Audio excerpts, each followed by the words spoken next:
Top Sales Strategies 2025, Best Practices Edition. Outbound in 2025, harder, noisier, and still worth winning. Outbound has changed in a way most teams can feel in their numbers. The average cold B2B email reply rate is around 5.1%, and cold calling success is roughly 2.3% in 2025. Those baselines don't mean outbound is dead. They mean average execution no longer produces pipeline you can count on. If your playbook still depends on volume-first sending and hoping for a few wins, you'll burn domains, burn rep energy, and burn goodwill in your market. The teams still building predictable pipeline aren't magically finding new channels. They're getting disciplined about relevance, running multi-channel sequences that actually support conversations, and treating deliverability, data, and process design like core strategy. In practice, that looks like tighter ICPs, deeper account coverage, phone-led cadences, and SDRs supported by AI for research and workflow, not replaced by it. In this guide, we'll walk through what's really changed, what good looks like now, and how to rebuild an outbound engine around qualified conversations instead of vanity activity. We'll also share how we think about sales outsourcing and outsourced SDR pods at SalesHive, because for many teams, the fastest path to improvement is pairing a clear internal strategy with an experienced outbound sales agency for execution. The new buying reality: digital first, omnichannel, and relevance or nothing.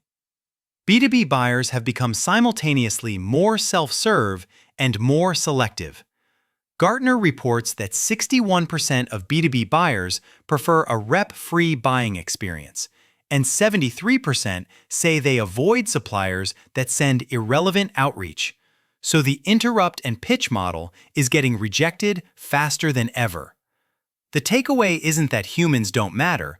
It's that low-context selling gets filtered out before it has a chance. At the same time, buyers are engaging across more surfaces than any single SDR motion can cover with email alone. McKinsey notes that B2B customers now use 10+ channels to interact with suppliers, and 94% of decision-makers say today's omnichannel model is as effective or more effective than pre-COVID approaches. If your program isn't designed for that reality, you'll misread no response as no interest, when it's often just wrong channel, wrong timing, wrong message. This is why more activity is a trap in 2025. Instead of chasing higher counts, the winning move is designing a system where every touch has a purpose, every account has intentional coverage, and every channel reinforces the same relevant narrative. Strategy number 1: precision targeting that earns attention.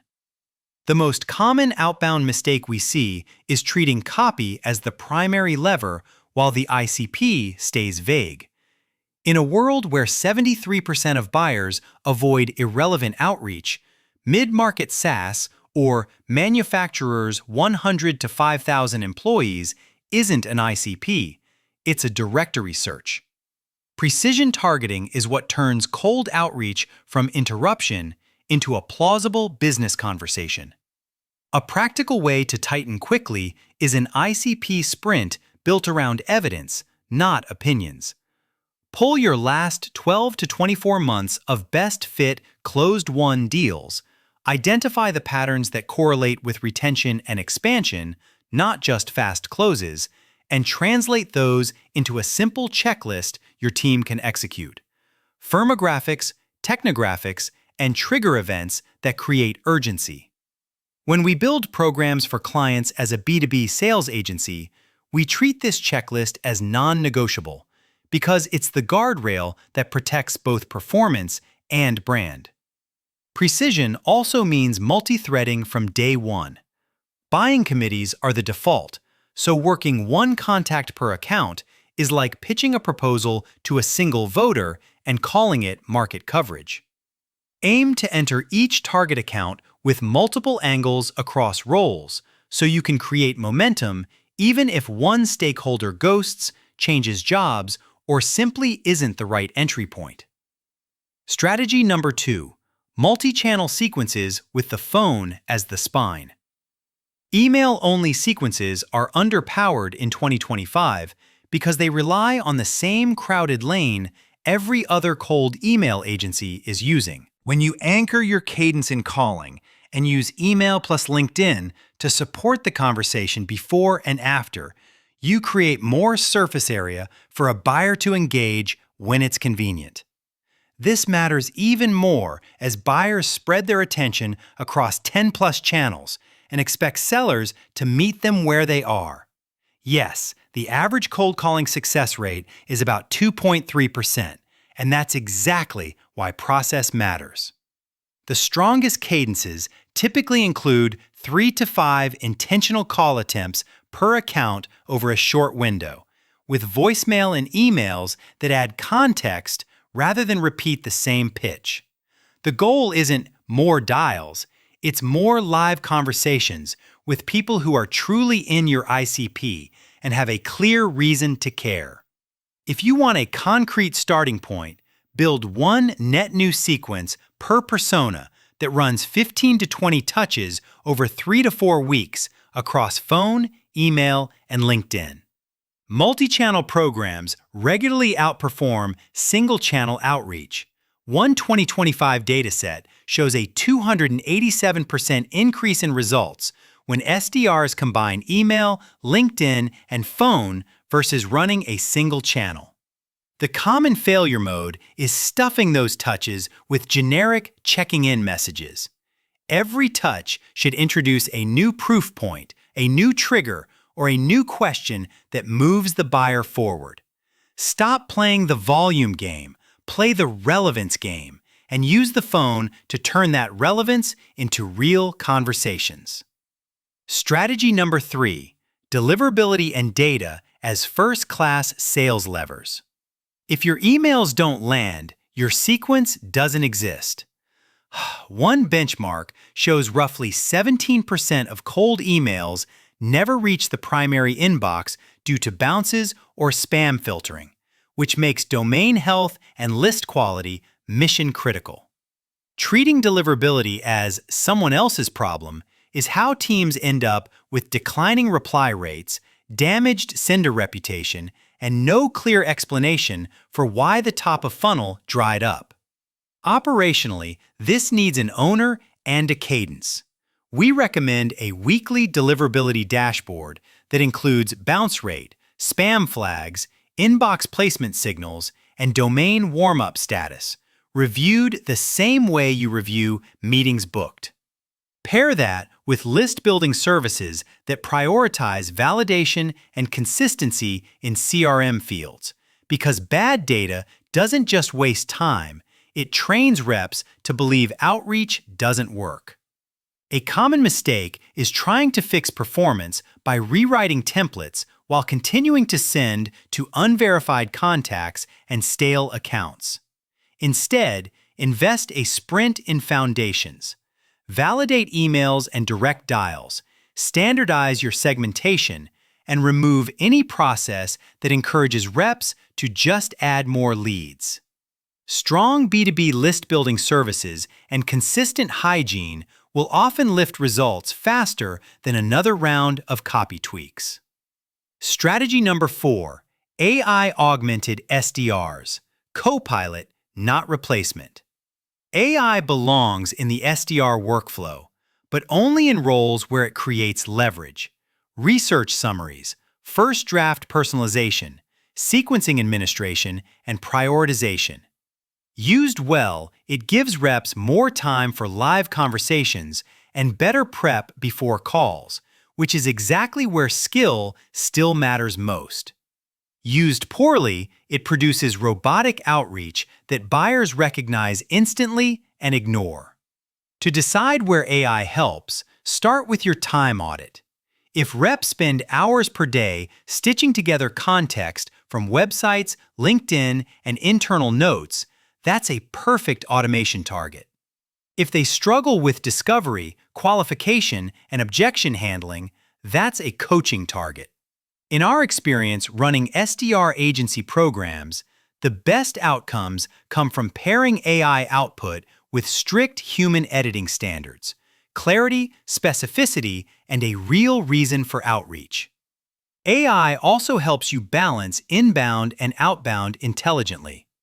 One 2025 benchmark suggests inbound leads convert about 6 times higher and cost 61% less than outbound. So you should protect SDR time for fast inbound follow-up while still running structured outbound for net new pipeline. The mistake is treating all leads and all accounts as equal.